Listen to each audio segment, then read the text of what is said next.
Buenas, buenas. Todavía no arrancamos, ¿eh? Denme un minuto que termino de ultimar detalles. Como saben, durante las entrevistas no vamos a... para mantener lo más limpia posible la entrevista, no vamos a agradecer subs. Por ahí las dejamos para el final.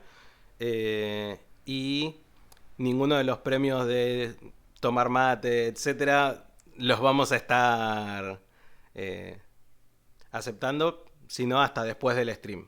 Así que este, no se desesperen si de repente no les agradezco la sub, se las agradezco por escrito.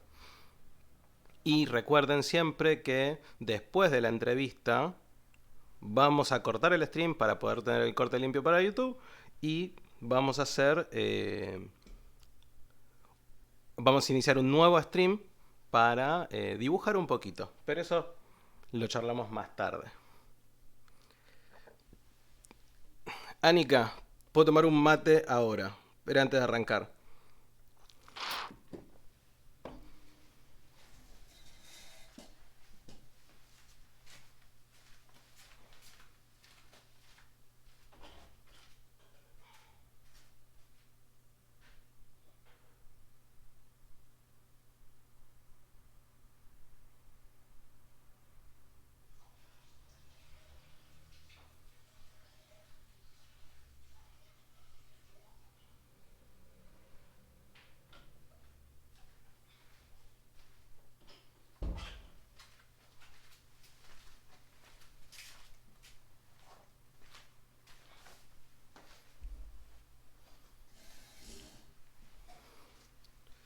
Uh, estás en la TV, bueno, mejor porque hoy hay un suceso.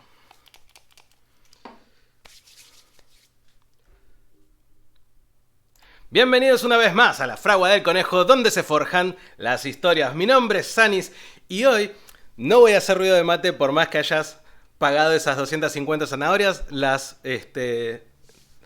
Nos tomamos un mate después, no ahora. Porque hoy vamos a tener una entrevista muy especial. Uno de los creadores de contenido que vengo siguiendo, no sé, desde que Internet es Internet.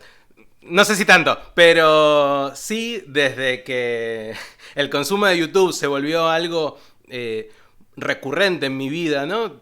De levantarme, ver un video, de esperar un video tal día, tal fecha. Es uno de los creadores de contenido que más seguí desde ese momento. Le perdí el rastro en algún momento hasta que me lo volví a encontrar hace poco en... Bueno, a él no, sino a uno de sus moderadores en TikTok. Charlamos un poco y empecé a pasar por sus streams.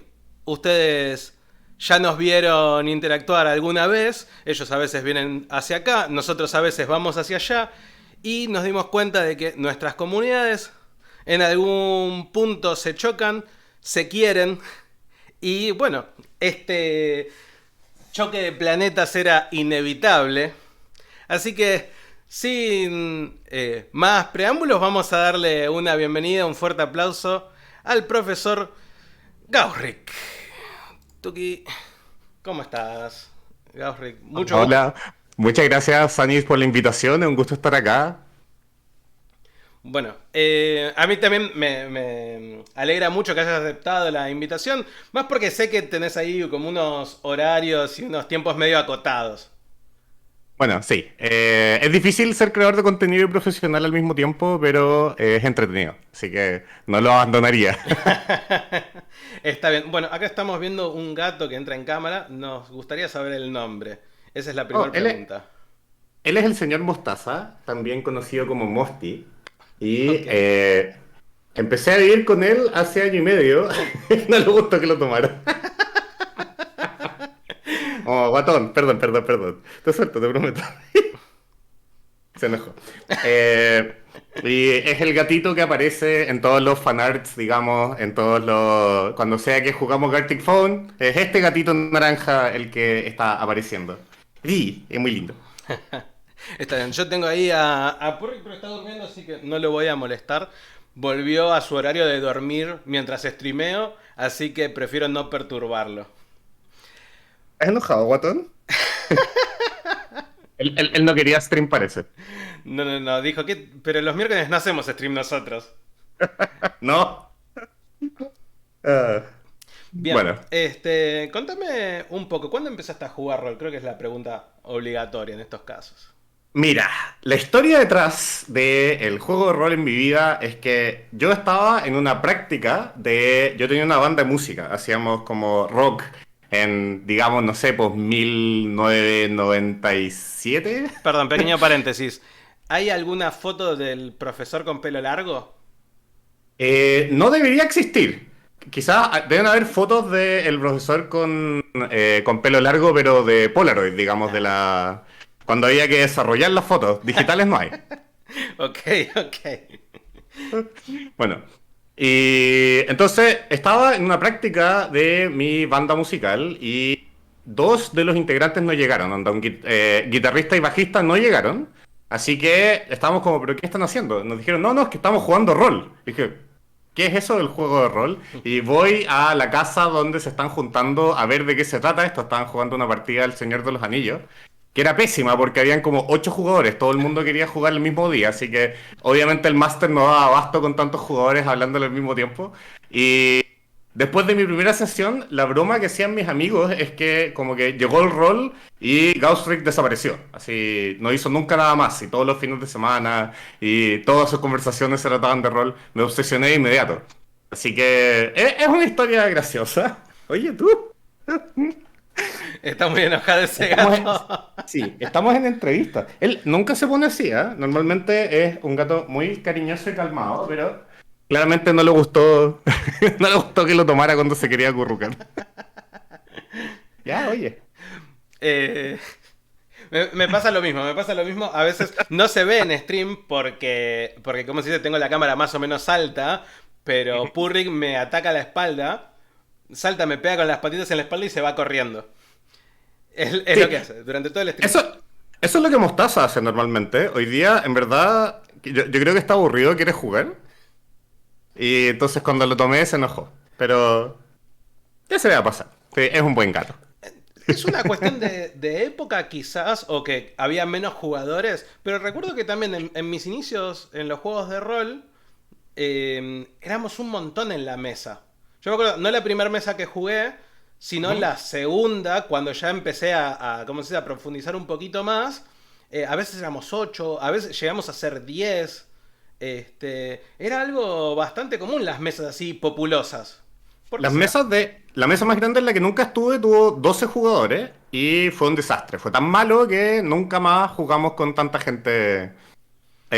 Porque en verdad teníamos una mesa de estas como de comedor larga para que Claro. acomodar a las 12 personas y la gente que estaba al final de la mesa literalmente no escuchaba al DM. No, no era un Sí. juego, Y era... era imposible, imposible de No. gestionar. Además, no sé, yo soy un DM muy inquieto, entonces por ahí me voy moviendo alrededor de la mesa, voy narrando silla por silla según lo que le va pasando y la percepción de cada jugador. Pero sé que Ya, también perfecto. hay DMs que se sientan ahí y no se vuelven a levantar hasta que termina la sesión. Yo La verdad es que me estoy parando cada 15 minutos, 30 minutos a tomar agua. Incluso si es que algo en mí requiere que me pare y que camine. Y por eso esto del rol como online ha sido una revelación. Porque, claro, con la cámara puesta y los jugadores constantemente atentos sin distracciones, sí, ahí me he quedado sentado por 4 horas haciendo una sesión. Pero en persona, no, yo me paro, camino alrededor de la mesa, voy a buscar snacks, me sirvo otra bebida. ¿Sos de gesticular mucho? Absolutamente. Bueno, si es que me he visto en stream, esto Sí, es, sí, es sí. como, es normal. Yo estoy constantemente haciendo gestos con las manos tratando de darle algo que ver a la gente para mantener su atención.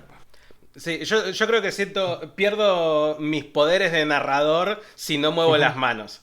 Entonces necesito estar como gesticulando, haciendo movimientos raros, posiciones extrañas. Incluso cuando alguna escena era medio complicada de narrar, le pido a alguno de los jugadores que se levante conmigo y que haga la posición de los enemigos como para poder, claro, Literalmente eso. Notable. ¿Cuál es tu...? Yo... Sí. Dale. No, no, decime. Que yo en general soy muy de utilizar como mapas y fichas para indicar las cosas. Y es súper común que esté yo como parado sobre la mesa, inclinado sobre ella para poder dibujar cosas o mover fichitas Tipo consejo de y guerra. sí, tipo consejo de guerra. ¿Cuál es la diferencia, según vos, o lo que más te haya sorprendido para bien o para mal, del pase del rol en mesa, en persona, con el digital? Ya, mira, hay una cosa que las comunicaciones digitales no manejan tan bien como las comunicaciones en persona, y eso es algo que ha faltado durante mucho tiempo, que es lo siguiente, cuando yo estoy físicamente en una pieza en la cual puedo conversar con personas, mi volumen disminuye a medida que la distancia me disminuye. Entonces, si yo me acerco a un jugador y le estoy hablando a él, y otro jugador puede estar conversando y que ese jugador no esté hablando encima mío, Hmm. ya que no entorpece mi comunicación porque él decide conversar. Entonces, cuando tú estás en Discord, como hablando con un jugador, el canal de comunicación es único y si otra persona habla, nadie entiende nada. Entonces, dado que las sesiones de rol suelen ser también instancias en las cuales un grupo de amigos se está juntando para conversar después de no verse durante varias semanas, entonces el prohibir durante la sesión conversar acerca de otras cosas, yo creo que le quita harto valor a la experiencia de jugar rol. Yo sé que a todos nos gusta cuando uno se sienta, está concentrado, está súper comprometido con el juego y está todo avanzando rápido, pero si es que eso viene a costa de que me siento con un amigo y mi amigo está ahí mismo, pero no puedo conversar con él porque hay otra persona hablando, se pierde un montón. Así que yo te diría que eso es lo que más me duele, como si es que hago una sesión con 5 personas, entonces yo estoy hablando con uno y los otros 4 están calladitos esperando, probablemente abriendo Instagram o Twitter mientras esperan que la conversación prosiga. Sí, a mí me pasa algo parecido. Yo creo que cuando estoy narrando en persona, eh, no me molesta que los demás jugadores hagan memes, chistes internos, cuestiones que corten un poco la tensión de la mesa, porque yo estoy hablando con un jugador en particular, pero de repente en Discord, como decís vos, o sea, todos están al mismo volumen, o un sonido se impone sobre el otro, entonces el que habla más fuerte enmudece a todos los demás y ahí ya no hay tutía, no se puede tener esas interacciones de mesa de rol que sí se tienen en persona. Y encuentro que cuando estás en persona, las distracciones suelen ser más interrumpibles, porque es súper distinto cuando alguien está como en tu mesa y está esperando a su turno para poder hacer algo, y se pone a hacer como torres con los dados o esos como hábitos clásicos gamer, que cuando se sientan en el teléfono y se ponen a ver un video. ¿Ya? Porque si es que están viendo un video, eso es algo que no pueden como interrumpir y proseguir en el momento que quieran. Entonces, cuando yo termino mi conversación con ese jugador en particular, los otros jugadores me importa mucho que estén listos para prestarme atención de inmediato.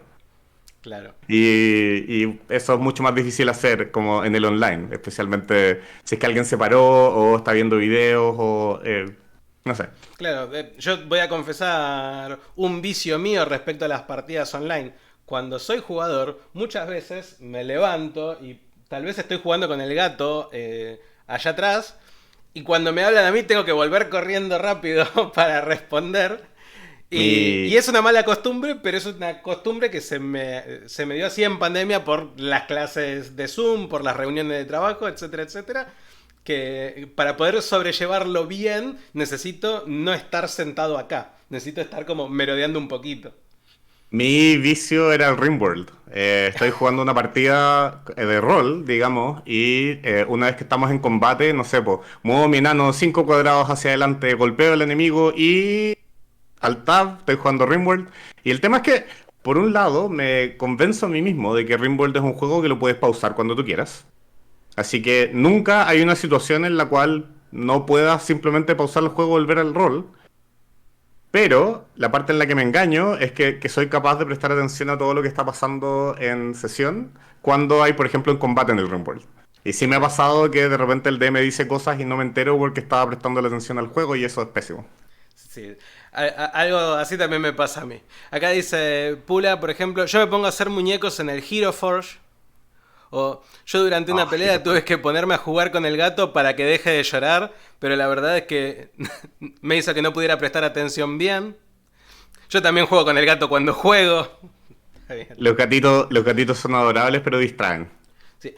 Igual, ojo, porque si siguen a los chicos de Rollcast, van a ver que siempre en sus partidas está el gato en la mitad de la mesa. Es como, están, siempre cuando llega, ¿cómo se dice? Una foto, un domingo de los chicos de Rollcast, es porque el gato se subió a la mesa y está tirando algo. Así que los Ay, gatos también son un incordio en las sesiones presenciales. Bien, sí, sí. y en tu canal haces mucho énfasis en el lore de los juegos, principalmente de League of Legends, ¿no? Pero sé que lo extendés a otras cuestiones, a otros tipos de juegos. Y también haces mucho énfasis en la cuestión de la creación de personajes, de los diseños de personajes. Entonces, ¿cómo empieza tu pasión por ese lado? Ah, wow. Cuando era un niño muy, muy pequeño, yo tenía compañeros de colegio que tenían padres o bueno, eran hermanos mayores que les interesaba la computación. Eso es más o menos como nace esto de tiempos inmemoriales cuando tener un Atari en casa era la locura. Y esos juegos tempranos no tenían realmente diseño de personajes. Cuando tú ves, no sé, pues Adventure tenía de protagonista un cuadradito amarillo. Y Frogger tenía de protagonista un sapo. No había espacio para empezar a contar historia. Pero una vez ya enganchado con el tema de los videojuegos, antes de que hubieran como computadores digamos, en el trabajo promedio, yo ya estaba agarrado con esto y después de ver los juegos tempranos de Nintendo, yo era ese tipo de niño que decía, pero no me basta con controlar al plomero y saltar por sobre enemigos. Quiero saber por qué estoy aplastando tortugas, por qué estoy pisando hongos, cuál es el propósito de todo esto. Entonces siempre desde niño quise saber el porqué de las cosas. Y para algunos juegos es bueno, para otros juegos es menos bueno, porque a veces el juego se trata del espectáculo. Ya, Claro. el juego se trata de, tienes un auto, puedes atropellar gente, anda a atropellar gente. No sé cuántos de ustedes alcanzaron a jugar Carmageddon en verdad, pero hay juegos que simplemente son acerca de la experiencia y no tienen una historia detrás. Pero yo siempre disfruté más el entender quién estoy controlando y por qué. Así que cuando llegó el momento de elegir una carrera y entrar a estudiar, yo quería hacer videojuegos y por eso dije, ya, para hacer videojuegos se necesita programar, así que entré a estudiar ingeniería. Pero yo ya sabía que me iba a dedicar a videojuegos desde antes de terminar el colegio. Y una vez que saco mi título de ingeniería y soy ingeniero, me doy cuenta que no son realmente los programadores los que definen qué es lo que los personajes hacen y cómo se comportan. Así que empiezo a dirigir mi carrera para estar más involucrado con ese lado. Entonces diría que esto es algo que empieza desde muy niño, así, muy, muy, muy niño, 7 años, viendo, oh, otra gente hace personajes, me encantan los personajes. Me acuerdo haber sido muy fan de un juego de Neo Geo Ujú. que era un hombrecito espacial con una pistola láser en distintos planetas alien. Nunca entendí muy bien la historia, pero de niño yo llegaba a mi casa a escribir fanfiction de ese personaje antes de entender que era el fanfiction y antes de tener un dispositivo en el cual escribirlo, así como esto es un lápiz a mina en un cuadernito. De hecho, esto es algo que no sabe mucha gente, pero yo cuando era chico, tipo 6 7 años, dibujaba fanfics de Mortal Kombat mezclándolos con King of Fighter. Y Uh. entonces hacía como unas peleas entre Scorpion versus Benimaru. Y me inventaba unos conflictos totalmente imposibles, pero me parecía muy divertido. Así que, ¿Verdad que te genera una fascinación al final? Cuando tú ves un personaje y el personaje te interesa, quieres saber más. Y si es que hay algo más que aprender acerca del personaje, ahí ya estás como, necesito saberlo todo. Porque muchas veces los personajes como bidimensionales, tú sabes todo lo que hay que saber de inmediato y no te da ganas de averiguar qué hay detrás. Nadie estaba pensando en cuál es el trasfondo de Pac-Man. ¿Ya? Pero si es que hay algo y tú te pones a leer así como, oh, entonces resultaba que Ken en Street Fighter está casado y tiene una hija. Claro. Entonces, esto de las peleas callejeras, ¿cómo entran? Ya. Ahí te enganchas y te pones a leer como manuales y ver. Yo siento Cuando, que es una cosa muy natural. a la hora de crear personajes dentro de un juego de rol, Ujú. ¿vos sos de los que escriben 5 páginas de Word explicando toda la rama de todo el árbol genealógico del personaje? ¿Sos de los que escriben un párrafo? ¿Son de los que no escriben nada? Aquí te tengo que dar una de las respuestas más odiadas, pero depende. Lo que pasa es que yo llevo mucho tiempo jugando rol y he jugado rol con muchos DM. Cuando empecé, había una escasez de trasfondos, entonces los otros jugadores haciendo un personaje dicen, yo soy un caballero con lanza. Es un caballero con lanza. Entonces se pasa todo el juego buscando algo a lo que cargar con su lanza, porque de eso se trata el personaje. Y bueno, como un buen grupo novato, estábamos llenos de jugadores así. Y yo dije, no, no, no, no, yo quiero que mi personaje se parezca algo al Señor de los Anillos. Entonces llegaba yo con 16 páginas de texto impresas para pasándoselas al DM explicándole quién es mi paladín, qué cosas les gustan, qué le interesa, etcétera. Y a algunos DM les gustaba, así como leían las 16 páginas y se notaba que incorporaban mi trasfondo dentro de su plan de la historia y los otros jugadores lo disfrutaban también porque muchas veces ese trasfondo estaba mejor escrito que las aventuras random que estaban sucediendo en el momento del juego, entonces era como un win-win. Pero también está el otro tipo de DM, el cual tú le llegas con 16 páginas de trasfondo y lo mira y dice así como, me da lata leer tu trasfondo. ¿Me lo puedes entregar en algún formato que sea menos carga para mí, por favor? Onda, yo ya estoy preparando todo este juego. Atrapado. Entonces, Yo soy de entonces esos. aprendí a controlar mi formato de entrega de personajes a la persona que dirige. Y hoy en día, si es que me dicen así como, ya. ¿Cuánta información quieres? ¿Quieres la versión de una página? Bacán. Aquí están los bullet points. Mi personaje nació acá, le pasó esto, este es su mejor amigo, este es su conflicto central, me gustaría que tuviera esta cosa. Que es un poco lo que hacen los juegos tipo Fate ¿Mm? o los de no solo rol, el sistema de hitos, ¿no? O sea, una línea cortita que diga, bueno, mi personaje fue a la guerra, se salvó de una herida mortal, está casado, pero, no sé, separado. Y son los Yo tres te, puntos de la historia. yo te diría que la industria como un todo ha estado tratando de solucionar el problema de los DMs desde que empezó. Porque cuando tienes los primeros juegos de rol, así Gary Gygax, Dave Arneson, esos juegos le pedían al director de juego que hiciera una cantidad de trabajo extraordinaria para poder jugar. Y los jugadores hacían su personaje y después jugaban. Entonces era una distribución muy sesgada de la carga, por lo cual muy poca gente estaba dispuesta a hacer DM, por lo cual los jugadores no podían encontrar DM, por lo cual la gente se compraba los manuales pero no jugaba. Y otra Y cosa, y se armaban esas mesas de 12 personas de las que claro, porque hablábamos antes. hay un DM, pero 20 jugadores, entonces no le puedes decir que no a todo el mundo y eventualmente terminas con una experiencia pésima. Entonces, los juegos de rol más nuevos, muy a menudo dicen así como, no se te ocurre una historia, tienen esta tabla, la tabla te generará una historia. Estoy como, wow, ok. O sea, gracias, yo quiero contar mi propia historia porque yo soy del tipo de DM que no le molesta hacer una construcción de mundo entera, ¿ya? Pero aprecio que ahora, ocasionalmente, me encuentro con un grupo de rol y hay otra persona capaz de dirigir. Otra persona que dice, yo lo hago, si no es tanto. Así que Sí. creo que es algo bueno como un general. Somos más los que están capacitados para dirigir. Sí, además de que es mucho más fácil. Yo recuerdo que en los inicios, en mis inicios al menos, para poder dirigir necesitabas mucha referencia, mucho papel. Más allá de que no lo leyeras todo ni lo tuvieras en cuenta todo el tiempo, muchas veces tenías que ir a un libraco así de 800 páginas para ver a cuántas millas por hora corría un caballo. ¿Mm? Más las historias, más saber cómo crear todos los tipos de personajes.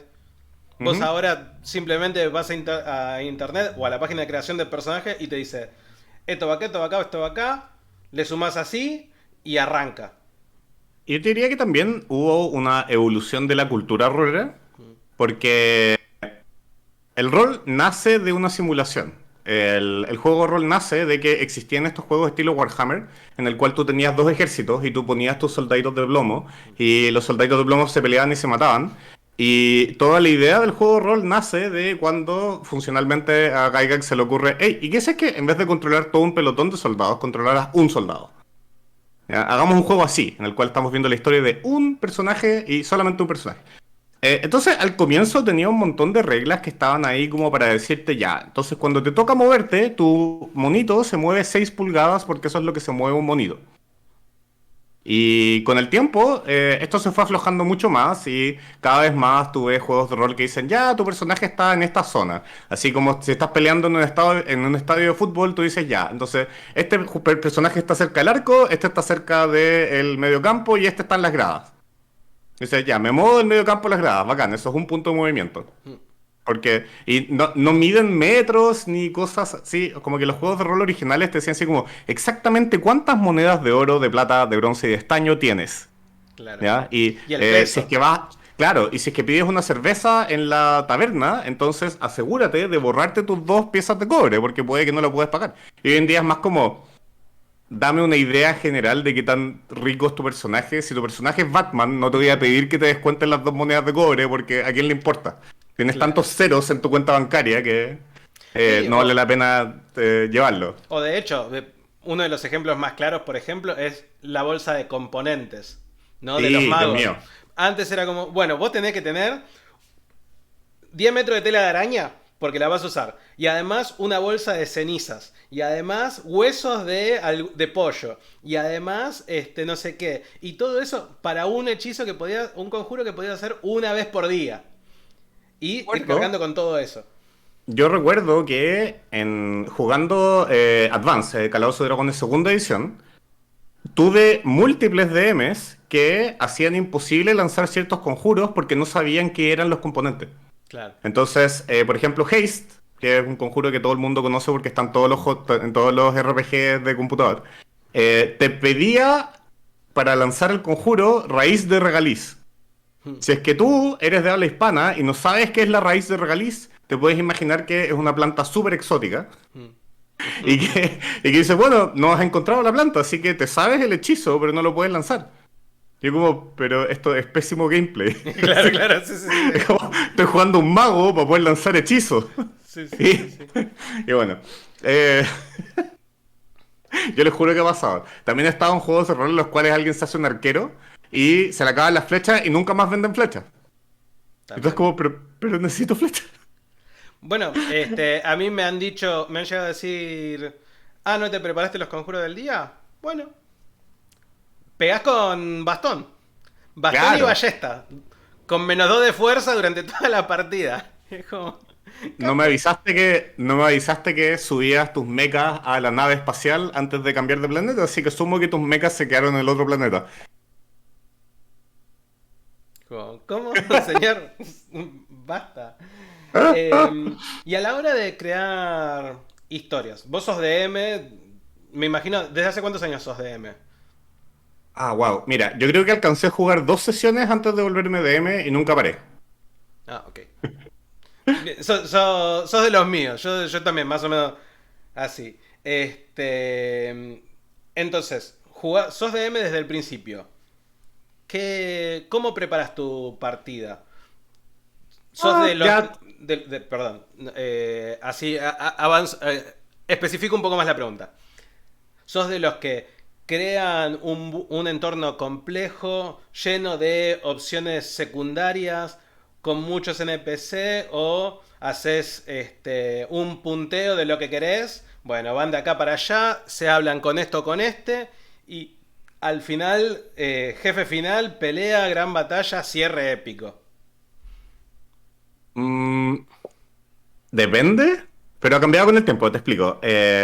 Cuando empecé a dirigir, hacía mucho no sé cómo decirlo en español, railroading. Sí, De que, claro, tú escribes tu historia y los jugadores participan dentro de la historia, pero la historia está preescrita, digamos. Y en ese entonces mis campañas tenían un protagonista, así como elegía un jugador y decía, esta es tu historia, ¿ya? Y los demás son como tus compañeros, pero la historia se centra alrededor de este personaje. Y le advertía a los demás que no se alejen del personaje porque es como, no sé, pues, Seiya es el protagonista de Caballero del Zodiaco, eso. Entonces, Con el tiempo le fui agarrando cariño a hacer juegos estilo sandbox, en el cual yo te creo el mundo y te pongo una circunstancia que tiene muchas cosas con las cuales interactuar, pero dejo que los jugadores elijan qué es lo que les interesa dentro del mundo. Y cuando hice Fausto Dragón en mi canal en Twitch, ese fue el esquema que seguimos. Así como decimos, ya vamos a hacer un juego de rol basado en Runeterra, está pasando esto, este es el desafío, estos son los personajes, ¿qué quieren hacer? Y los jugadores eligieron hacer una tribu pacifista, buena onda, tratando de salvar a su gente con la menor cantidad de muerte posible, y terminaron forjando como tratados de comercio y paz con sus vecinos. Pero el juego estaba preparado para que si es que querían ser como saqueadores y ir a la guerra con sus vecinos y robarse sus cosas, o ir a explorar como dungeons y volver con loot de los dungeons, estaba todo preparado para que ellos pudieran hacer eso. Así que yo diría que con el tiempo me fui volviendo más como de juegos de mundo abierto, pero siempre... Es que siento que todavía estás diciendo lo mismo toda la entrevista. Siempre adecuo la historia que estoy haciendo a los jugadores que tengo. Entonces, si es que tengo jugadores que tienden a bloquearse cuando les das demasiadas alternativas, prefiero hacer una historia que es evidente, así como, entonces el malo ha raptado a tu novia y hay todos estos enemigos en el camino. ¿Ya? Porque si hay ciertos jugadores que no les gusta tener demasiadas opciones para decidir y se sienten mucho más cómodos diciendo, ok, este es mi personaje, tengo estos 4 botones y tengo que apretarlos en los momentos correctos para que mi personaje gane. Claro. Así que a veces también cuento de esas historias. Ahora, cuando una historia está pensada para durar harto tiempo, tengo una preferencia marcada por el mundo abierto. Me encanta ver estos mundos que evolucionan con los años porque los jugadores llevan tanto tiempo jugando en ello que incluso algunas aventuras son las consecuencias de sus propias acciones. ¡Mua! Sí, eso es hermoso. Además, me imagino que también depende un poco de la extensión que va a tener la historia. Si va a ser un one shot, acotás, o haces un railroading, o un poco más, o un poco, ¿cómo se dice? Mundo abierto, pero hasta ahí, con 3 o 4 puntos muy específicos. Pero si vas a jugar, si estás pensando en jugar una campaña que dure lo que dure, De y... acuerdo. Sí. Y... ¿Cómo se llama? A ver, ¿cómo pudiste aplicar tu profesión a los juegos de rol? Wow. Ya. Por personalidad, yo soy una persona que mi cerebro es como un péndulo. Si es que tengo que hacer matemática durante el día, a la noche siento una necesidad como absoluta de ser creativo. Hmm. Y viceversa. Si es que me paso todo el día escribiendo como documentos o haciendo como trabajo creativo, a la noche llego a mi casa con ganas de programar y quiero sentarme a hacer matemática. Entonces, mientras estudiaba ingeniería, como te imaginarás, estaba en un constante estado de necesito estar creando, porque era pura matemática todo el día, todos los días. Así que durante ese tiempo aprendí a crear mundos, aprendí a hacer trabajo por adelantado, de manera que cuando llega el momento de la sesión, todas las grandes preguntas están resueltas y puedo improvisar una sesión sin mucha preparación. Que para mí es como la gran ventaja de hacer una construcción de mundos que está bien hecha, las historias se escriben solas. Claro. Una vez que empecé a trabajar en el rubro creativo, empecé a hacer mucho más de como analizar qué cosas funcionan y qué cosas no funcionan de ciertos personajes. Como, ¿por qué? Bueno, volviendo a League of Legends, porque es como mi tema recurrente. ¿Por qué la gente se apasiona con la historia de Yasuo, mientras que leen la historia de Garen y quedan como, ah, ok? ¿Qué es precisamente lo que causa que la reacción sea tanto más fuerte para estos personajes que para estos otros personajes? Y claro, uno parte con las conclusiones obvias. Este personaje tiene muchas más historias, así que por lo tanto, naturalmente atrae más. Pero a veces te encuentras con personajes que no tienen historia en lo absoluto y la gente quiere saber de ellos. Mm. Mientras que hay personajes que tienen un montón de historias y nadie las lee. Estoy Serafín, pensando se en me personajes de ocurre. Estoy pensando en personajes de Blizzard, digamos. La gente en general no moría de ganas por saber de dónde viene Soldado 78. ¿Era el número? No me acuerdo. Pero, 76, 86. bueno, Soldado número. La gente no moría de ganas de saber quién era él. Por otra parte, veían un personaje como Tracer o Dio y estaban como, ¿y qué está pasando aquí? ¿Ya? Entonces, incluso desde el diseño visual, ciertos personajes agarran la imaginación más que otros. Claro. Y entonces, como estaba trabajando en diseño de videojuegos, yo por supuesto quería que mis creaciones fueran del tipo que agarran la atención y capturan la imaginación, porque quiero hacer juegos que se te quedan, como que después de jugarlos te acuerdas de ellos. Y eso naturalmente se presta para el juego de rol. Cuando estoy haciendo un personaje para un juego de rol, quiero que mi personaje sea uno que los otros jugadores ven y entienden de inmediato y que también sea un jugador que mantenga la atención, o sea, que un personaje que mantenga la atención, que en la sesión 3 la gente no diga, ya sé de qué se trata él, así que no le prestamos más atención, que siempre tengan como algo un poquito sorprendente, algo novedoso con lo cual enganchar. Así que como eso me ayudó mucho a hacer personajes que se volvieran como centrales en campañas de otra gente. Y finalmente, para creación de personajes no jugadores, te ayuda mucho el poder decir ya, se encuentran con estas 6 personas y si es que tus jugadores encuentran que los 6 personajes no jugadores son interesantes, entonces ya lo puedes llamar un home run y decir así como, estoy haciendo bien mi trabajo. Es, además, un poco lo que decís me hace pensar en los personajes Sedgis y cómo no funcionaría en la mitad de las partidas el hombre misterioso que está sentado en una esquina de la taberna. Yo creo que en una partida mía y con los jugadores con los que me suelo juntar, Ujú. por ejemplo, Aragorn hubiera quedado en esa esquina de la taberna sin ser nunca mencionado. Como, hay un hombre misterioso en la esquina. Bárbaro. Sigo tomando mi cerveza, me peleo con el tabernero y me tiro por la ventana. Nunca lo vuelven a mencionar. Este fin de semana, sí, la semana pasada, digamos, el sábado, estaba jugando rol con un grupo con el cual nunca había jugado. Y empieza la sesión con un personaje no jugador dándole el quest al party, diciendo, tienen que recuperar este objeto mágico, que fue robado por esta persona. Y tenemos una pista, así que no había mucha decisión que tomar, vamos directamente a la pista. Hay que interrogar a un personaje no jugador que era un niño que servía tragos en una taberna, ¿ya? Uno de los jugadores inmediatamente declara que le parte su... Tenía un vaso de estos como cerveceros en la mano y le parte el vaso en la cara.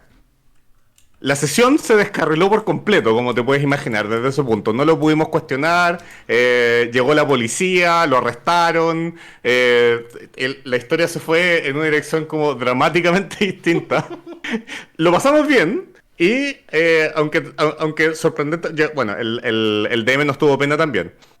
La sesión terminó con éxito, así como el party logró recuperar el objeto mágico, pero un 90% de la sesión fueron arreglar las cagadas de este compañero del party, mucho más que desafíos que el DM nos tirara. Eh, Pobre niño, sí, esa fue la reacción de toda la mesa y fue totalmente gratuito, así como, ¿por qué hiciste eso? No, porque mi personaje es un pelotudo, estoy como, oh, va a ser una de esas mesas. claro, claro, claro. Encima, además, viste que te cambia el chip por completo cuando te aclaran. No, sí, mi personaje va a ser así. Ah, ok. Bien. Ujú. Claro, Eh, yo estaba asumiendo que tú estabas en mi bando. de hecho, me acuerdo que una vez explicándole a jugar rol a una chica, yo le decía, bueno, así los personajes. Entonces vamos a más o menos seguir esta historia como para que te pueda ir contando cómo se juega rol mientras te voy contando esta historia. Y entonces le iba diciendo, sí, porque vos vivís en un reino, qué sé yo, y hay una princesa, y la princesa la están persiguiendo, entonces, bueno, voy a matar a la princesa. Em, sos parte del reino. Vos tenés que proteger a la princesa. No, no, pero yo la quiero matar. Bueno, está bien. Sí, Vamos a ver qué sale. yo creo que siempre hay un paso intermedio cuando la gente está empezando a jugar rol, que tú comienzas pensando en un videojuego, comienzas pensando, yo soy yo, mi personaje es mi avatar, y estoy en una especie de Grand Theft Auto, Hmm. ¿verdad? Entonces es como, ¿qué pasa si es que voy a un auto y saco al conductor? Ah, mira, se puede sacar al conductor, interesante. ¿Y si lo mato? Ah, mira, lo puedo matar, interesante. Bueno, agarro el auto y manejo una dirección random. Mientras tanto el DM está como, pero hay una historia. O sea, yo te puedo correr una simulación de San Francisco y hacer como que cometes crimen a ver cuál sería el resultado, digamos, pero yo te prometo que el juego es más entretenido incluso cuando tú tratas de ponerte en la posición del personaje y comportarte razonablemente como ese personaje se comportaría. Y ese paso intermedio te diría que es la parte como más difícil de superar. Ese es el punto en el cual la mayor parte de los jugadores de rol abandonan el hobby antes de en verdad descubrir la parte entretenida del juego. Claro. Es verdad, es verdad. Además, estaba pensando que muchas veces los jugadores se ponen en contra del máster y es algo que los máster más novatos también hacen, de ponerse en contra de los jugadores, porque piensan que, bueno, es si ellos derrotan al jefe final, entonces me están ganando. O si yo busco una forma de arruinar sus planes matando al niño de la taberna, que no tiene, claramente no tiene nada que ver, o claramente es un personaje importantísimo para la trama, le voy a ganar la historia. Y no es así, es como es algo conjunto, es como, por favor, vayan con la historia, Es, desarrollen. eh, Encuentro que es más tóxico cuando es al revés, cuando el DM siente que está tratando de derrotar a los jugadores.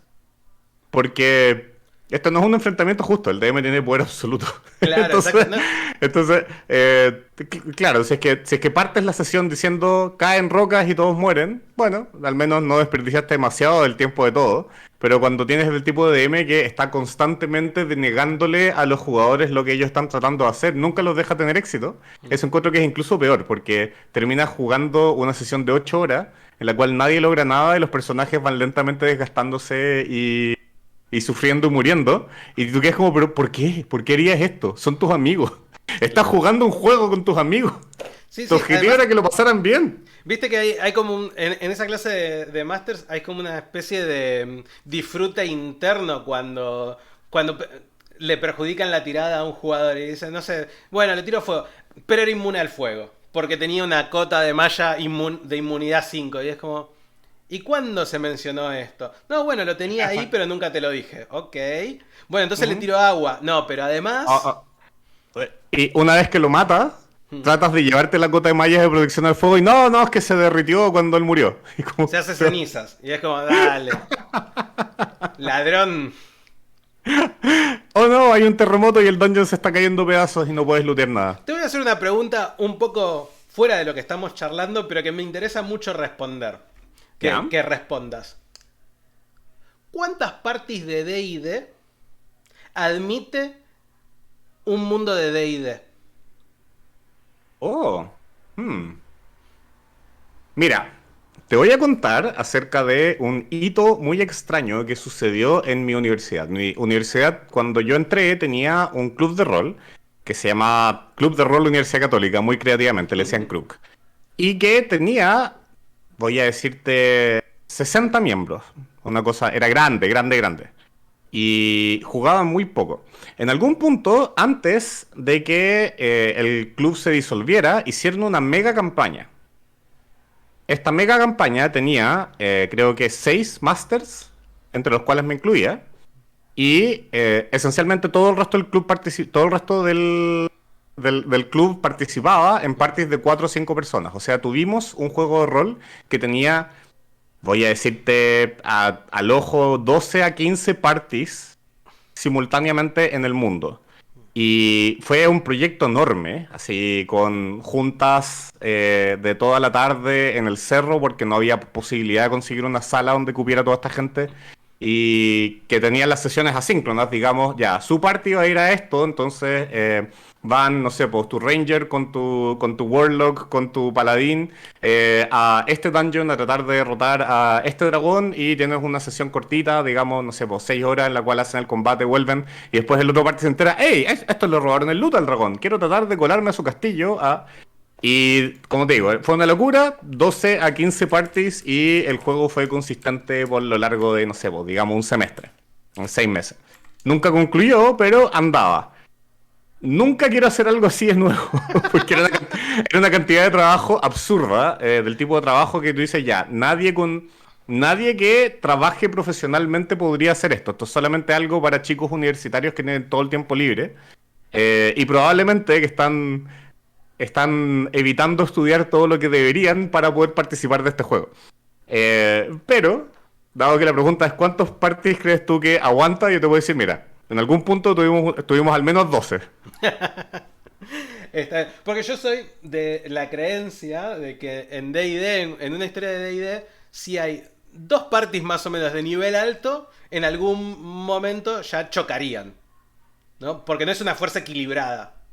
No, no, y también Calabozos y Dragones es súper bueno en la parte de matar monstruos y llevarse sus cosas. Mm, Sufre un poquito cuando se trata acerca de conflictos regionales, porque te encuentras con todo este desbalance cuando se trata acerca de personajes no jugadores que se supone que son como hombres profesionales que son buenos en su trabajo, claro. pero si te dicen este ejército está compuesto de, no sé, pues luchadores nivel 3 como tormenta meteoro, ¡pah! El ejército Claro. desapareció. Entonces, si es que los personajes jugadores pueden hacer esto, ya no son personas, son dioses Mm. caminando entre hombres. Y la idea de enfrentarte a un dios con tu ejército es ridículo, porque tu ejército no significa nada. Y eso se presta súper mal para contar como historias regionales, porque normalmente cuando tú piensas así como este país se está enfrentando a este otro país, no son de que nosotros mandamos a nuestro campeón, ustedes mandan a su campeón y veamos quién gana. En verdad son acerca de como estrategia, logística y infraestructura y intriga. Y Calabozos y Dragones no maneja eso súper bien, así que yo diría que los personajes nivel alto inherentemente están enfrentando a un enemigo nivel alto y cuando lo derrotan como que se cierra ese capítulo y dices, ya, jugamos otra cosa porque si esto persiste durante suficiente tiempo, yo sé cómo termina.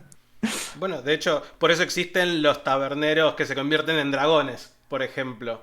O que fueron aventureros durante toda su vida, para evitar que los guerreros nivel uno, nivel 2 terminen Mm, rompiendo una taberna. Porque sí. sí. Hay otros juegos de rol que se prestan bien para este tipo de juegos. A mí me gustó mucho Exaltado, Mm. que los Exaltados parten el juego con un nivel de poder como de un héroe de Calabozos y Dragones nivel medio, digamos, no sé, 11 12. Menos la teleportación, pero Mm. vale.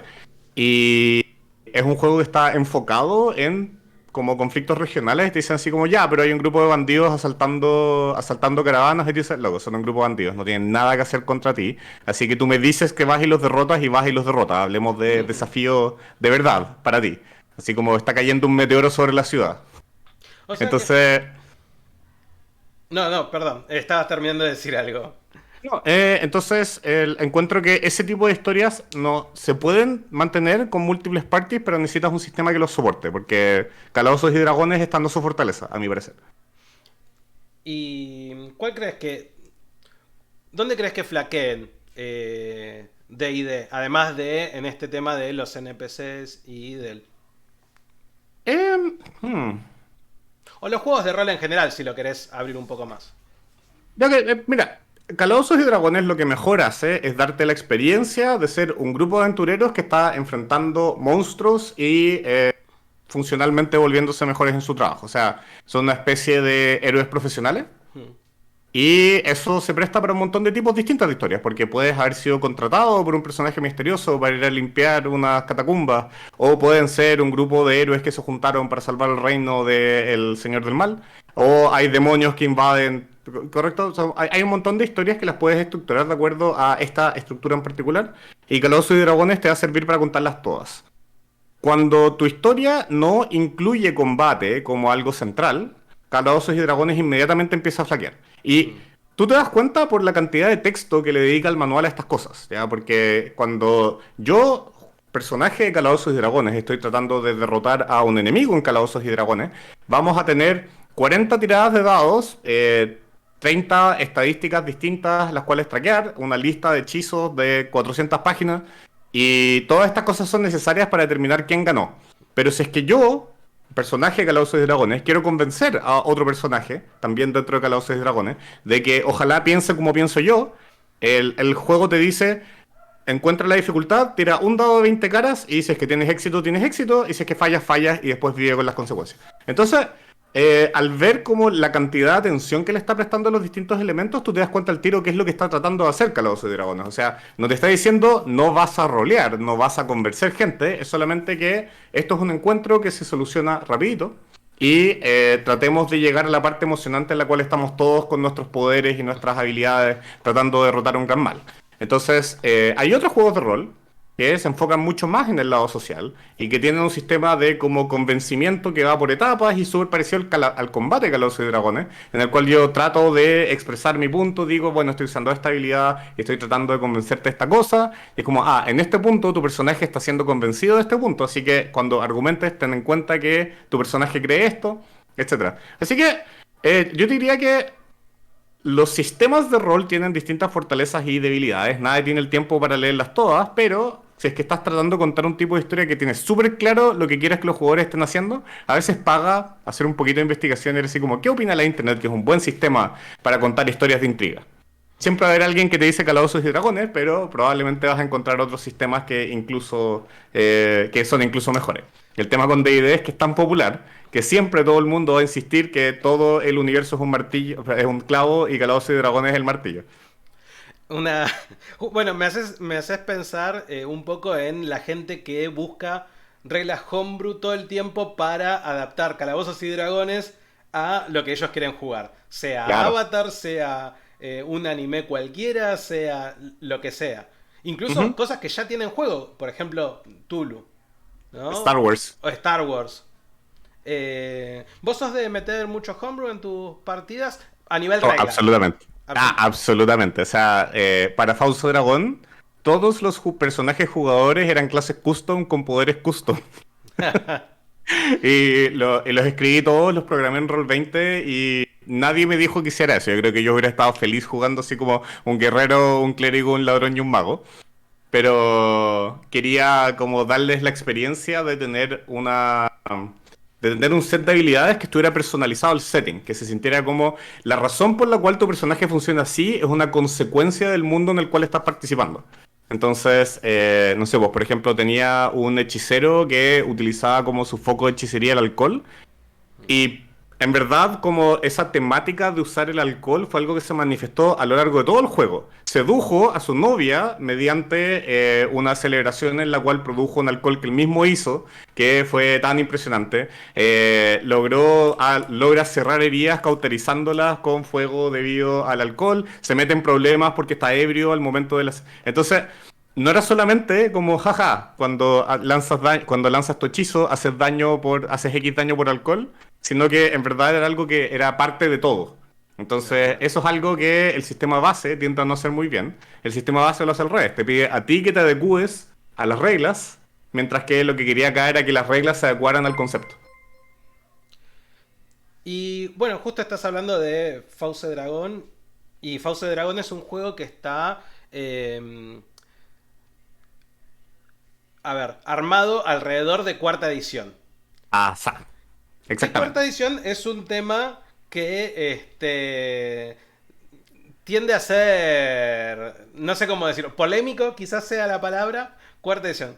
Con tu manual ahí, Lo tengo en la mesa constantemente, es parte de mi setup. Ya este escalado de Dragón cuarta edición Voy a para decir, la... voy a decir algo a favor de cuarta edición y creo ¿Mm? que es lo único genuino que puedo decir bueno de cuarta edición porque no lo jugué y no estoy muy interiorizado en el sistema, pero tiene muy buenos dibujos. Quizás, Las ilustraciones son increíbles. Si sí, tú ves esta clase de personaje y dices, oh, quiero saber de qué se trata este... exactamente. Y en cambio hay otras ediciones, bueno, 3.5 tiene buenas ilustraciones, tiene malas ilustraciones, quinta lo mismo, pero me parece que cuarta fue muy consistente en mantener una buena calidad de ilustraciones durante, por lo menos lo que conozco yo de cuarta. Es lo único bueno que puedo decir de cuarta porque el resto no lo conozco tanto. ¿Por qué es tan infame cuarta? ¿Qué es lo que hace que la gente no la quiera? Mira, hay múltiples explicaciones. Te voy a contar mi favorita. El juego de rol durante mucho tiempo fue un pasatiempo de nicho, lo que significa que se forma toda una subcultura alrededor de ella. O sea, los jugadores de rol se reconocen entre sí porque andan como su parafernalia rolera más o menos underground y nadie sabe qué es lo que son. Se consideran los tipos raros, algunos de ellos sufrieron bullying por el hobby, etcétera. Y cuando Calabozos y Dragones hace la transición de segunda edición a tercera edición, mantiene esa identidad. El juego todavía estaba pensado para una audiencia muy de nicho, con mañas muy particulares y todo el sistema está creado con el feedback de esos jugadores en mente. Cuarta edición es un producto de la Wizards of the Coast que estaba apuntando a un mercado masivo. Entonces, cuarta edición es el juego de rol diseñado para gente que no juega rol. Y eso, naturalmente, no le cae muy bien a la audiencia clásica, porque tú dices, hey, si estás haciendo este producto, que nosotros somos tus consumidores principales, ¿por qué lo estás apuntando a ellos? Ellos no necesitan esto, ellos ya tienen sus deportes y sus fiestas y sus videojuegos, y ¿por qué necesitan también participar en nuestro hobby? ¿Ya? Entonces, Calabozos y Dragones Cuarta fue creado con esa persona en mente, con alguien que ha jugado videojuegos, pero que no ha jugado rol, y trata de seguir esquemas que le son familiares a la cultura general, en vez de a la cultura muy de nicho de jugadores de rol.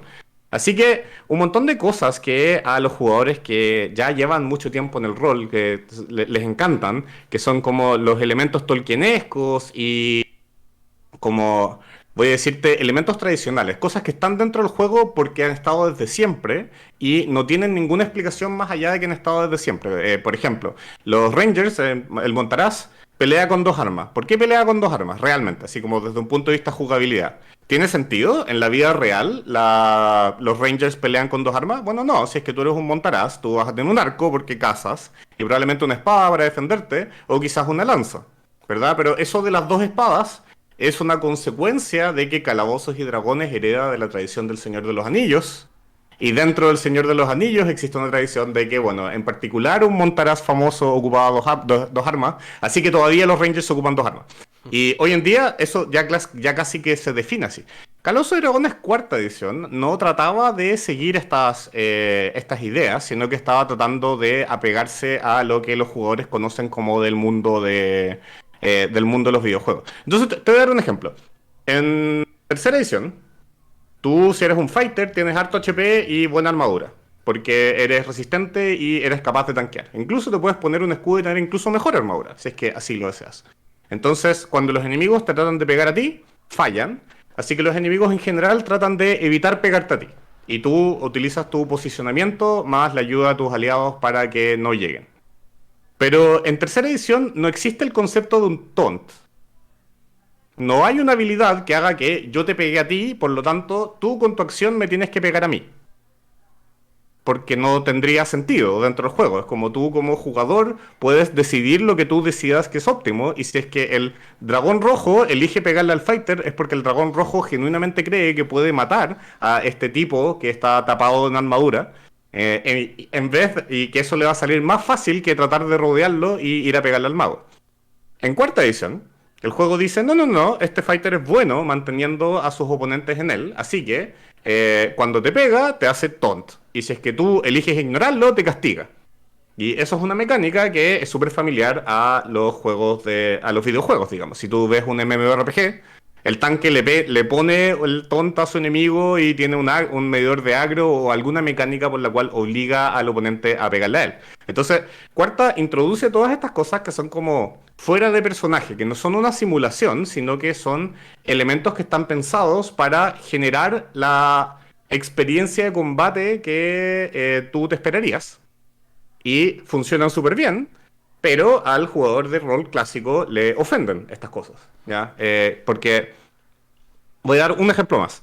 En tercera o en quinta, cuando un bribón golpea a su oponente en el punto débil, hace daño extra. Pero si es que su oponente no tiene puntos débiles, entonces no hace daño extra, ¿ya? Y el juego arbitrariamente dice, mira, un slime no tiene puntos débiles. Bueno. Y los muertos vivientes no tienen puntos débiles. Ok. Y los elementales no tienen puntos débiles. Vale. Y un golem no tiene puntos débiles. Ok. Pero es como una lista arbitraria que tú te tienes que aprender y que está basada en como la lógica del mundo. Ya, decir así como, si tú golpeas a un esqueleto en, no sé, pues en las vértebras o en la cabeza o en el brazo, da lo mismo, porque el esqueleto está animado por magia y no se muere hasta que la magia se acaba. Mientras que a un ser humano, si le pegas en la cabeza, eso lo mata inmediatamente porque necesita todo lo que está en su cabeza para vivir. Bien. Cuarta edición no hace eso. Cuarta edición dice, si es que el bribón tiene ventaja en combate, hace más daño. Punto. Entonces, el bribón puedes sacar ventaja a combate escondiéndose, flanqueando, siendo invisible, si es que su oponente está aturdido. Hay una serie de maneras en las cuales les vaya a hacer, pero el bribón encuentra ese mismo esqueleto y le hace su daño de atacarlo en el punto débil. ¿Ya? A un cierto tipo de jugador esto le carga, porque dice, no, pues por la lógica del mundo, el muerto viviente debería ser inmune a estos efectos. A la gente que juega videojuegos dice, no, pues por balance de juego es necesario que, si es que yo estoy jugando un bribón y estamos peleando contra el dungeon de los muertos vivientes, no puede ser que mi personaje no pueda usar su habilidad especial más importante durante todo el dungeon, porque es realista.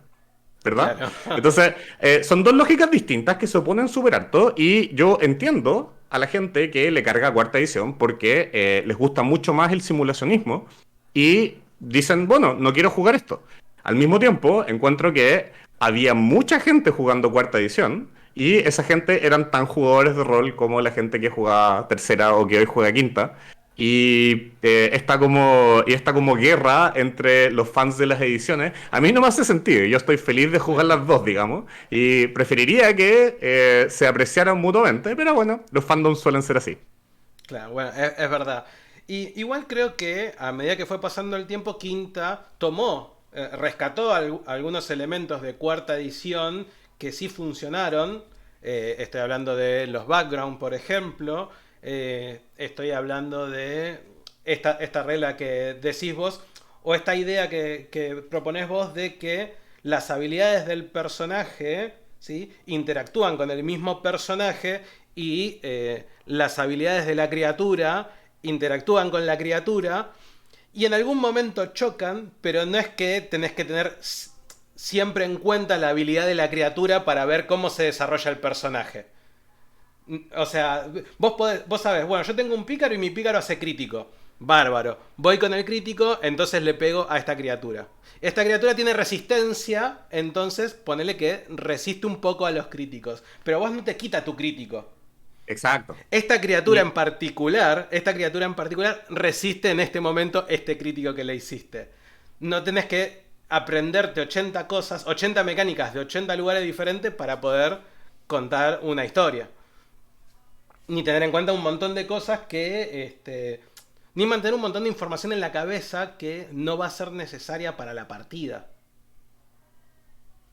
Yo, en lo personal, te confieso que tuve una reacción alérgica a quinta edición, porque yo venía jugando desde segunda. Hmm. Y segunda edición era entretenido, pero estaba súper desbalanceado. Y en segunda edición el protagonista era el guerrero. Sí. El guerrero con el tiempo ganaba mucho HP, mucho daño y se volvía prácticamente inmune a la magia. Es simplemente una consecuencia de cómo estaban estructuradas las tiradas de salvación. Eventualmente el luchador llegaba a un punto en el cual, si es que sacaba un 3 o más en el dado, la magia que tú le tiraste no lo mata. Y todos los hechizos de nivel alto tenían una cantidad de HP a la que afectaban. Así que bueno, un fighter de nivel alto era como el más poderoso. Y en tercera edición, hicieron que el juego estuviera más balanceado, que las clases estuvieran más cerca unos de otras. Entonces el paladín ahora era comparablemente bueno con el fighter, el ranger era comparablemente bueno con el fighter. Pero a cambio de eso lo convirtieron en Calabozos y Dragones edición caster. Entonces de repente los magos y los druides, los clérigos son otra categoría de personajes que son como hombros y cabeza más poderosos que todos los demás. Y el juego como procede con esa nueva jerarquía entre las clases. Cuarta edición trata de aplanarlo todo, es decir, no hay ninguna clase mejor que otra clase, son todos iguales, son todos pares en esto, así que están especializados en cosas distintas, pero tu expectativa es que en una pelea, tu bardo va a ayudar tanto a la victoria como tu clérigo. ¿Ya? Los dos son jugadores, son del mismo nivel, están en el mismo party, así que son equivalentemente útiles. Quinta edición agarró esto, lo echa al tiesto a la basura, lo que para mí era como una trayectoria, era una trayectoria lineal, como que el juego siempre había tratado de apuntar a más y más balance, y quinta edición como que toma esta determinación de, ¿sabes qué? El balance en verdad no es tan importante, es mucho más importante que el juego se sienta místico, que las clases tengan una progresión que se sienta entretenida, y si es que en algún nivel en particular, tu druida tiene el doble el HP y hace el doble el daño que tu fighter, no te preocupes que ya van a pasar de nivel y un poquito más adelante las cosas se balancean, esto no es tan importante. Entonces eso a mí en el momento me agarró como... Claro. ¿Cómo puede ser? Porque yo juego con Munchkins y los Munchkins no aguantan esto. No, claro, claro, claro. Así que inicialmente mi impresión de Quinta fue súper, súper mala. Con el tiempo le he estado como superando esa mala primera impresión. Ya no quiero que piensen que le desprecio a la gente que juega Quinta ni nada por el estilo. Pero claro, me hace mucho más fácil entender a la gente que tuvo esa misma reacción con Cuarta. Que es como tú lo ves, es como, ¿por qué echaste videojuego en mi juego de rol? Claro. ¿Ya? Que además, yo creo que Cuarta lo que tiene es como el cambio, cuando hubo el cambio de Final Fantasy de un sistema de combate por turnos a un sistema de combate en tiempo real. No sé si recordás esa época que fue del 8 al 9 Absolutamente. al paso del 10, no, del 10 al 12. Ese cambio que hubo en el 10 y que se transformó en el 12, que fue como, ¿qué es esto? ¿Dónde está Sí. mi batalla por turnos? ¿Dónde El está mi juego se equipo está que vuelve a jugando ser... solo. Sí. Eh, Después, bueno, abro un poquito la charla al resto de la comunidad. Si quieren hacer preguntas, por favor, los estamos leyendo. Yo voy a ver. Me dejaron unas preguntas ¿cómo se llama? Instagram. En Instagram, pero se terminó el tiempo de la historia, entonces ya no las tengo. Así que ¡Oh no! voy a ver si puedo recuperar alguna. Mientras tanto, los que estén acá pueden. ¿Qué es lo que más te gusta de cuarta edición, por ejemplo? Preguntaron acá. Mm, Lo que más me gusta, definitivamente, es el balance intra-party. Encuentro que el juego toma un tono distinto. Déjame elaborar. Cuando tú estás jugando rol, se arma una especie de jerarquía. La gente con más habilidades sociales tiende a tener personajes que logran más cosas porque le ponen más bla bla a sus cosas y el tímido le cuesta mucho más hacer que su personaje interactúe porque le da vergüenza hablar. Estoy seguro que todos han estado en alguna mesa en el cual hay alguien que como que se queda callado en la esquina esperando que le pregunten qué es lo que quiere hacer, mientras hay otro jugador que tú sientes que tiene como 10 acciones porque voy acá y hablo con este personaje. Ya, entonces después voy a ir a comprar esta cosa y voy a hacer esto otro. Y en mi tiempo libre, y tú estás como. Y mientras tanto está el otro ahí calladito sentado en la esquina, como. ¿Me toca? Claro, ¿cuándo le Em, pegamos a alguien? este efecto, en mi experiencia, se exacerba de una manera muy tóxica cuando ese jugador carismático también tiene un personaje que es más poderoso que el personaje del jugador tímido. Porque incluso si es que tienes un muy buen grupo en que todos son amigos y se tratan bien, uno naturalmente le da autoridad a las personas que son competentes. Entonces, si es que el guerrero opina que hay que subir la escalera y el bribón opina que hay que irse por el río, y resulta que el guerrero es un tanque imparable, que todas las peleas es el más valioso y nunca le caen golpes a sus aliados y etcétera. Mientras que el bribón, en verdad, le cuesta súper harto llegar al flanqueo. Han habido varias peleas en las cuales lo bajan antes de que pueda hacer daño. ¿Y a quién le va a hacer caso el party? Bueno, al guerrero, obviamente. ¿Ya? Porque no es porque tenga razón en su toma de decisiones, es porque en cualquier desacuerdo existe implícitamente este supuesto de que quizás no vamos a colaborar. Y si es que no van a colaborar, tú quieres a la persona competente de tu lado. Entonces, cuando el sistema te garantiza que ese bribón es comparablemente útil que el guerrero, ahora de nuevo estás teniendo una discusión entre pares. Estás como, ok, ¿quién tiene el mejor argumento? Ya, deberíamos estar subiendo la escalera porque creemos que así podemos pasar desapercibidos, mientras que el bribón dice, no se preocupen, si estoy seguro que podemos nadar y así llegamos más rápido. Ok, desapercibido versus rápido. Entonces, eso yo diría que es mi aspecto favorito de Cuarta y la razón por la cual tiendo a jugarlo, especialmente con grupos que no sé qué tan bien se van a llevar. Yo creo que si es que tú tienes un sistema en el cual tienes un personaje medio inútil, pero son todos amigos y todos se respetan mutuamente, entonces no tienes este problema. Ya, pero si estás jugando con gente que no conoces, esto puede ser una receta para una mesa que se cae de pedazos. Acá Topo pregunta, o mejor dicho, comenta: me gusta mucho la idea de transformar el mundo. Sería interesante saber si dentro de alguna campaña hicieron algo que afectó al mundo de una forma tal que todavía les sorprende. Yo tenía una campaña que se llamaba Tempest, que estaba basada en un mundo con nivel de tecnología de como Renacimiento.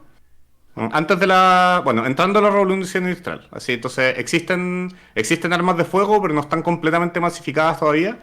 Y que estaba cayendo una especie de slime del espacio, que era un slime tóxico que como que se esparce.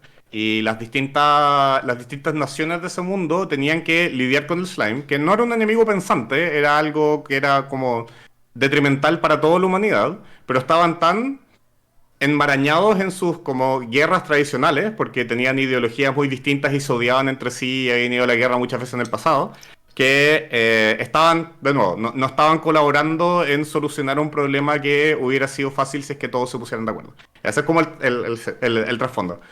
A lo largo de ese juego, tuve un jugador que inventó los Zeppelins, creando el concepto de una fuerza aérea. Tuve un jugador que domesticó un dragón y tenía un dragón que era una criatura como legendaria que nadie había podido derrotar antes porque tenía escamas impenetrables y resistía la magia. Y se lo llevó a su reino y estuvo, bueno, mi reino tiene un dragón ahora, así que si es que quieren pelear conmigo en alguna parte del campo de batalla va a estar el dragón y qué vas a hacer con ello. Me acuerdo que destruyeron una teocracia.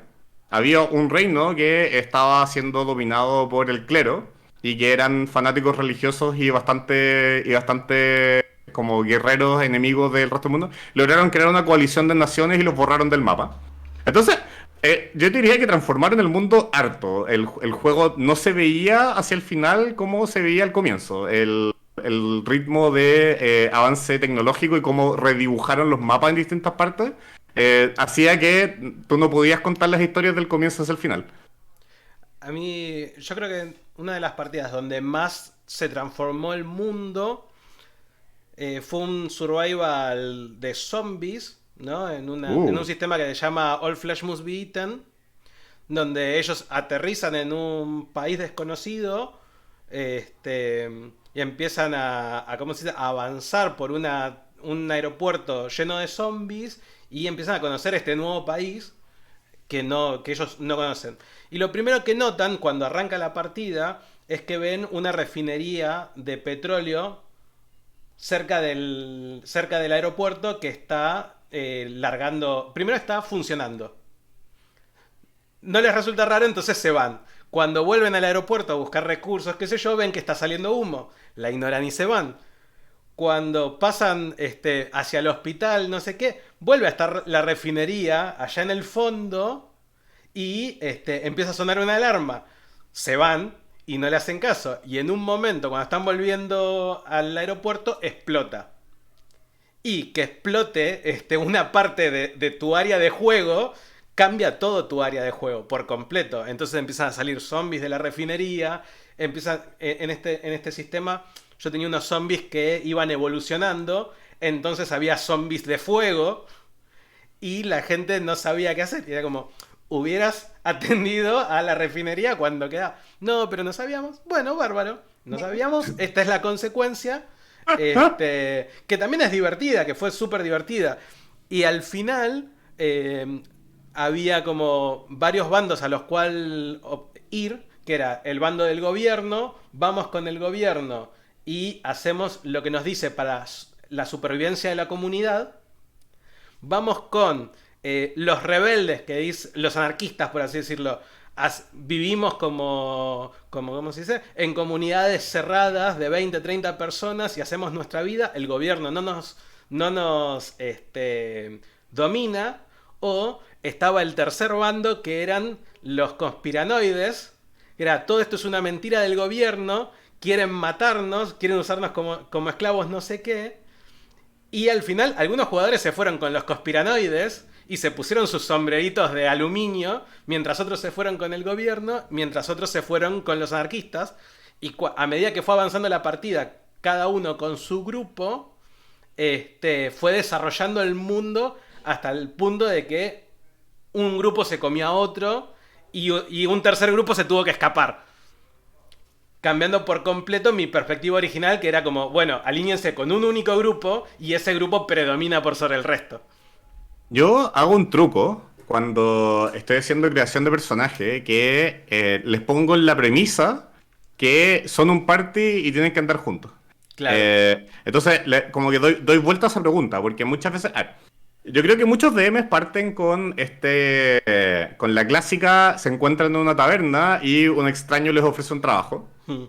Y el problema con esa partida es que depende del DM mantener a los personajes juntos. Sí. Tienen que seguir pasando cosas que justifiquen que estos personajes que puede que ni siquiera se lleven tan bien tengan que colaborar. A mí me gusta hacerlo al revés. Me gusta decirles a los jugadores por qué están juntos y colaborando. Totalmente. Explíquenme por qué, porque una vez que ellos te responden, bueno, de partida es mucho más probable que se mantengan juntos. Ellos mismos te dieron lo que ellos piensan que es una buena razón. Y ahí puedes empezar a utilizar este elemento al revés y decir así como, oh, entra este personaje no jugador que está sembrando discordia, quiere que se separen. Y tú pones la separación como el desafío y los jugadores encuentran cómo resolver esa separación. En vez de estar en esa situación súper incómoda en la cual tienes un party que se odia y se quieren ir cada uno en su dirección y tú como DM sabes que lo último que quieres es que se separen Claro. porque ahí no puedes tener escenas con todo el party junto y lo encuentro una excelente herramienta. Mm. También encuentro súper destacable algo que tú dijiste para aquellos de ustedes que son DMs como en la audiencia. Un muy buen elemento que utilizar para las amenazas es dar mucho aviso previo de que la amenaza viene, porque lo que tú quieres generar en tus jugadores es la impresión de que esta cosa mala que pasó fue mi culpa. No fue que el DM está tratando de cagarme, sino que por mi toma de decisiones esto pasó. Es como... en League of Legends hablamos mucho de tiros de habilidad, Mm. ¿ya? ¿Por qué? Porque si es que tu oponente te puso el mouse encima y apretó un botón y pasó algo, tú sientes como que no pudiste hacer nada al respecto. Pero si es que había un proyectil que se estaba moviendo lentamente hacia ti y te pegó, ahora, bueno, no te puedes mover por 3 segundos, te van a, pero requete contra matar y es tu culpa. Y tú sabes que es tu culpa. Entonces, el equivalente, yo te diría que en el juego de rol es básicamente foreshadowing, no sé cómo decirlo en español. Es el como presagio, Ah, ¿ya? En el cual tú le pones como una consecuencia negativa. Es como, ya, estoy tratando de pasar desapercibido por frente de este guardia. Y tira el dado y falla. Una cosa que podrías hacer es que todos los guardias se dan cuenta que estás ahí y ahora es una escena de combate porque los guardias te pillaron. Pero otra cosa más interesante que podrías hacer es, en vez de eso, poner un presagio de que está pasando algo malo. Y pasas por enfrente al guardia y te da la impresión de que el guardia está haciendo algo extraño. No te queda claro que está, pero deja que el jugador pase y piense que no ha sido detectado. Y cuando finalmente llega al lugar donde está la cosa que quería alcanzar, están todos los guardias ahí. ¿Por qué? Porque lo presagiaste. Entonces ahora no se siente como que gratuitamente le pusiste un desafío infinito en el lugar donde estaba, sino que en vez de eso dice, oh, fue porque fallé la tirada, ¿verdad? Entonces ese tipo de truquillo funciona súper bien porque puede ser el mismo desafío, pero si los jugadores sienten que fue como una consecuencia de algo que ellos hicieron, están mucho más dispuestos a aceptarlo. sí, sí, sí. De hecho, me acuerdo una vez, una ocasión, que estábamos jugando una historia y menciono, sí, que estaban en una noche clara, sin estrellas, sin nada que les impidiera la vista, en un mundo contemporáneo, y que ellos veían al fondo, mientras empezaba el combate, un auto que se acercaba. Era lo único que se veía en la calle. Un auto que se acercaba a lo lejos. Allá donde termina la vista, ahí vieron un auto pequeñito. Y entonces, a medida que íbamos narrando la pelea, el auto se Ujú. iba acercando. Y la pelea se iba abriendo. Y en un momento, uno de los jugadores me dice, bueno, sí, persigo a este tipo, dale, perfecto. Cae sobre la calle. Perfecto, me tiro encima y le empiezo a pegar. Ok. Entonces escuchas una bocina. ¿Cómo que escucho una bocina? Y sí, hace 4 turnos que está viniendo un auto y de repente escuchas una bocina. Bueno, intento escaparme, no sé qué. ¡Pum! El auto se lo llevó puesto y fue como, te vengo avisando, te vengo diciendo. Pero bueno, a veces los Aquí, jugadores como que lo toman muy en cuenta y otras veces como que lo van dejando pasar porque piensan que es solo texto. Aquí Garen pregunta, no conozco mucho el juego, pero ¿hay alguna forma de balancear la imaginación o puede pasar lo que sea? Yo te diría que Depende. la gracia del juego de rol, la razón por la cual tienes un sistema es para resolver los conflictos, cuando no está claro que puedes hacer algo. Te voy a dar un ejemplo. Tu personaje está parado al borde de un edificio. O sea, estás en el techo, pues hay una caída a la calle que probablemente es letal. Y hay otro edificio, digamos, a 20 metros de distancia cruzando la calle al otro lado. Si es que tu personaje dice voy a saltar al otro lado, no necesitamos tirar los dados porque ya sabemos qué es lo que va a pasar. Es lo mismo que pasaría en la vida real. Tú no puedes saltar 20 metros y te vas a caer y te vas a matar. Si es que el paso fuera trivial, así como los dos edificios están pegados y hay una brecha de 60 centímetros entre ambos techos, tampoco es necesario tirar porque cualquier persona puede estirar la pata 60 centímetros y cruzar de un techo a otro. Si es que la distancia entre los dos es algo que está entre medio, digamos, este es un salto de 4 metros. Tú dices, yo puedo saltar 4 metros. Sí, pero ¿tu personaje puede saltar 4 metros? ¿Qué dice tu hoja? ¿Tu personaje es alguien saludable y atlético que fácilmente puede saltar 4 metros si es que tiene espacio para correr? O quizás tu personaje tiene una pierna herida y ahora no sabemos si es que podría hacer ese salto. Y ahí es cuando entran las tiradas de dados. ¿Ya? Entonces, yo te voy a decir que un buen DM trata de no decirte que no. Cuando tú propones algo, lo que el DM hace es cómo vas a hacer eso. Entonces, si es que tú tienes un jugador que que es poco familiar con el juego rol y te dice, mi personaje apaga el sol. Un buen DM te dice, ¿cómo vas a apagar el sol? No sé, ¿cómo podría apagar el sol? Entonces, no sé, dime tú, ¿qué es lo que intentas hacer para que se apague el sol? Y el jugador rápidamente se da cuenta, bueno, sí, en verdad es razonable que un personaje no puede simplemente hacer y que se apague el sol. Así que el no viene del jugador mismo que se da cuenta que lo que está pidiendo es algo que está fuera de las capacidades del personaje. Ahora, yo he estado en juegos de rol en el cual un personaje usa el sol para bloquear un ataque. Porque hay juegos de rol en los cuales los personajes son capaces de hacer eso. Y me acuerdo que una consecuencia de esa pelea fue que vino el ángel del sol a preguntarle a su personaje, ¡Hey! Te echaste el sol. Voy a tener que crear un nuevo sol. Como... Y estaba indignado por el trabajo que le iba a demandar volver a crear el sol para evitar que se extinguiera la vida en la Tierra, más que como esta premisa súper realista que te puse de tienes un humano normal al borde de un edificio tratando de saltar 20 metros. Y además hay una cuestión, o sea, como dice acá el profe, vos tenés que ir pensando bien cómo es tu personaje y qué es lo que puede llegar a hacer con las habilidades que tiene. Y al mismo tiempo tener en cuenta de que por más que tenga esas habilidades, no siempre es prudente usarlas. Y muchas veces el uso de esas habilidades puede traer consecuencias negativas. Porque a diferencia de un juego tipo GTA, donde vos vas, agarrás a una persona de un auto, la sacás, la matás, te vas en el auto, la policía te persigue 5 minutos, cambias de color de auto y ya te dejó de perseguir, en los juegos de rol todas las acciones tienen consecuencia. Y la consecuencia está en que, no sé, de repente sos persona no grata en esa ciudad y de repente mandan a la guardia a perseguirte por todo el reino y de repente generás un conflicto diplomático porque mataste a alguien que no sé qué y de repente eso termina con una guerra en un país limítrofe. Porque vos tomaste una mala decisión. O terminás destruyendo un lugar y ese lugar mata a una persona y esa persona que murió de repente perjudica el transcurso de tu propia historia. Entonces, por más que vos imagines todo, también tenés que mantener tu imaginación acotada a lo que el juego te está pidiendo que hagas y a lo que es lógico dentro del ámbito en el que te estás moviendo.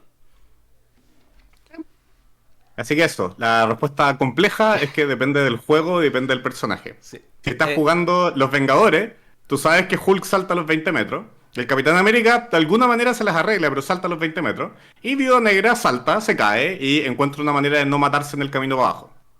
Pero no cruza los 20 metros de un salto. Porque tú sabes que no es sobrehumana, así que si es que es algo que ningún humano podría hacer, tiene que como desarrollarse de acuerdo a las habilidades del personaje. Acá dice Anika, me pasó algo así ayer, discutiendo con una amiga que decía que su PJ tenía el poder de destruir el universo, pero por más que le preguntaba qué hacía el poder de destruir el universo, no sabía justificarlo. Eh, hmm. ¿Te acuerdas de cuando hablamos de dificultad arbitraria en mi canal? Pasa que cuando tú tienes un personaje que en su descripción dice que podría destruir el mundo, pero nunca lo hace, funcionalmente puede destruir el mundo. Yo te... en League of Legends hablamos de Aurelion Sol, que es capaz de crear estrellas, pero uno nunca ve que cree una estrella sobre alguien. Así que si es que puede o no puede, es menos interesante que cuáles son las capacidades de un personaje que en teoría puede hacer algo y lo ha hecho. Y ahora vives con las consecuencias de esas acciones. Yo sé que existe... Mira, a veces soy un poquito injusto y lo trato como infantil. Yo sé que hay gente que le gusta ese tipo de ficción, pero para mí personalmente es menos interesante decir así como, oh, este personaje es capaz de destruir el universo porque tú y yo sabemos que no lo va a hacer. Entonces, es un poquito como cuando la gente me dice que Batman no es invulnerable y digo, ya, pero mira, está Batman en un edificio, cae una bomba atómica en la ciudad. ¿Tú crees que Batman murió? Claro. ¿O realmente Batman no estaba ahí o tenía alguna especie de artilugio con el cual se protegió de la bomba o logró desarmar la bomba antes de que explotara? Pero tú sabes que ese evento de explotó algo y Batman murió fuera de cámara es como, no, no se murió fuera de cámara, come on. Claramente, exactamente, no se murió. Y además una cuestión más, que esto lo digo tanto para jugadores como para Master, es que siempre mantengan la narrativa en el piso, ¿no? Y que vayan tomando vuelo de a poco en todo caso. Pero siempre manténganse volando al ras del piso y subiendo de a poco. ¿Por qué? Porque si empieza la aventura peleando contra Dios, la aventura no puede seguir escalando. Es lo que Ve- pasa con, por ejemplo, no sé, un anime como Naruto, que Naruto escaló tanto que Boruto ya tiene roto el escalómetro, si existe esa palabra. Absolutamente. Porque ya no puede seguir escalando. ¿Qué hay más poderoso de un tipo que invoca un dios? Un tipo que invoca dos dioses, tres dioses. ¿Te Ya puedo pierde contar una sentido. anécdota? Que me acordé por eso de partir desde abajo.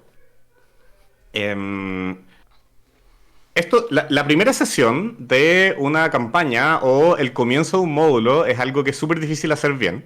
Uno de mis favoritos que he hecho parte con los jugadores a kilómetro y medio del piso, ya, en el medio del aire, siendo atacados por hombres pájaro. Yo nunca les expliqué cómo llegaron ahí, ni por qué los están atacando hombres pájaro. Fue como, la sesión empieza, les describo cómo, se les despeja la visión, están cayendo, ¿ya? Hay nubes alrededor de ellos y están estos hombres pájaros con lanzas tratando de matarlos. Hacemos el combate como la introducción a la sesión, ¿ya? Y bueno, yo sabía que era del tipo de sistema en el cual era de esperar que todos los jugadores encontraran una manera de no matarse antes de que el combate se acabara. Pero era una manera muy como de alto octanaje de empezar la sesión. Y que al mismo tiempo nos arreglaba esa dificultad de cómo hacer que el party se mantenga junto. Bueno, era en gran parte porque es como, bueno, porque son tus compañeros de te estás cayendo desde el cielo y hombres pájaros te están tratando de matar. Bueno, Gauss Rick, profe, ¿alguna cuestión más que quieras comentar antes de ir cerrando? Muchísimas gracias por la invitación. En verdad, esto ha sido muy, muy entretenido. Y para jugar rol, gente, en verdad, cuando uno lleva mucho tiempo viendo gente experimentada que tiene un montón de trucos como de cómo mejorar la campaña, de cómo ir mejorando su arte, y a veces dejas que eso te intimide y pienses, uy, si es que empiezo ahora, nunca voy a ser lo suficientemente bueno para tener una buena sesión. En verdad, lo más importante para el juego de rol es que se juegue, es que hayan sesiones.